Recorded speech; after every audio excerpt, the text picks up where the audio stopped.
ഇന്നത്തെ ബിഗ് ബോസിന്റെ 1 അവർ മെയിൻ എപ്പിസോഡിൽ അഭിഷേക് നോറയെ അറ്റാക്ക് ചെയ്തതിന് ബിഗ് ബോസ് ഒരു വാർണിംഗ് കൊടുക്കുന്നുണ്ട്. ഫിസിക്കൽ അറ്റാക്ക് പാടില്ല എന്ന് പറയുന്നു. എന്നാൽ ആ ഒരു വാർണിംഗ് എപ്പിസോഡിൽ നിന്നും മുക്കിയിരിക്കുകയാണ്. ഇപ്പോ ഇന്നത്തെ 1 അവർ മെയിൻ എപ്പിസോഡിൽ നിന്നും ബിഗ് ബോസ് നൽകിയ വാർണിംഗും അഭിഷേക് നോറയെ ആക്രമിച്ച ശേഷം നോറ കരഞ്ഞുകൊണ്ട് ബാത്റൂമിലിരുന്ന് ശ്രീധുവിനോടും ജാസ്മിനോടും സംസാരിക്കുന്ന കാര്യങ്ങളൊന്നും തന്നെ എപ്പിസോഡിൽ ഇട്ടിട്ടില്ല.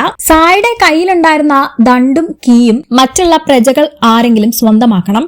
അതായിരുന്നു ടാസ്കിന്റെ ഇടയിൽ തന്റെ കയ്യിലുണ്ടായിരുന്ന ദണ്ട് ശ്രീധുവിനും കീ നോറയ്ക്കും സായി കൊടുക്കുന്നുണ്ട്. അതിനുശേഷം നോറയെ എല്ലാവരും ഒരുമിച്ച് ചേർന്ന് അറ്റാക്ക് ചെയ്യുന്നതാണ് കാണാൻ പറ്റിയത്. എന്നാൽ നോറയുടെ മുടി പിടിച്ച് കറക്റ്റായിട്ട് അഭിഷേക് വലിക്കുന്നതൊക്കെ എപ്പിസോഡിൽ കാണിച്ചിട്ടുണ്ട്. ജിൻഡോ ഒഴികെ ബാക്കി എല്ലാവരും ഒരുമിച്ച് അറ്റാക്ക് ചെയ്യുന്നത് നമുക്ക് ദൃശ്യങ്ങളിൽ കാണാം. എന്നാൽ ആ സമയത്ത് തന്നെ അർജുൻ പറയുന്നുണ്ട്, മുടിന്ന് വിട്, മുടിയിൽ അങ്ങനെ പിടിച്ച് വലിക്കണ്ട എന്ന് പറയുന്നു. എന്നാൽ അഭിഷേക് കൈവിടുന്നില്ല. നോറയുടെ മുടി പിടിച്ച് അഭിഷേക് വലിക്കുന്നുണ്ട്. കൂടെ ശ്രീധുവും മുടി ചേർത്ത് വലിക്കുന്നുണ്ട്. എന്നിട്ട് നോറയോട് പറയുന്നു, മുടിന്ന് കൈവിട്, അല്ലെങ്കിൽ നിന്റെ മുടി പോകുമെന്ന് ശ്രീധുവും പറയുന്നുണ്ട്. അവസാനം മുടിയോടുകൂടി ചേർത്ത് തന്നെ ആ കീ പറിച്ചെടുക്കുകയാണ് അഭിഷേക്. അതിനുശേഷമാണ് ബിഗ് ബോസ് വാർണിംഗ് കൊടുക്കുന്നത്. എന്നാൽ ആ വാർണിംഗ് കൊടുക്കുന്ന കാര്യങ്ങളൊന്നും തന്നെ എപ്പിസോഡിലില്ല. അതിനുശേഷം ടാസ്കിലും പങ്കെടുക്കാതെ നോറ മെഡിക്കൽ റൂമിലും പോകുന്നുണ്ട്, ബാത്റൂമിൽ പോയിരുന്ന കരയും ചെയ്യുന്നുണ്ട്. ഇതൊന്നും തന്നെ എപ്പിസോഡിൽ കാണിച്ചിട്ടില്ല.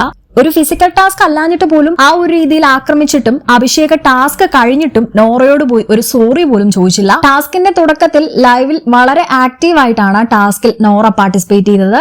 രാജാവായ സായിയുടെ റാണിയായിട്ടാണ് നോറ ടാസ്കിൽ പങ്കെടുത്തത്. ആ ടാസ്കിലെ ആക്രമണത്തിന് ശേഷം പിന്നീട് നോറയെ ഇന്നത്തെ ലൈവിലോ ടാസ്കുകളിലോ കാണാൻ സാധിച്ചിട്ടില്ല.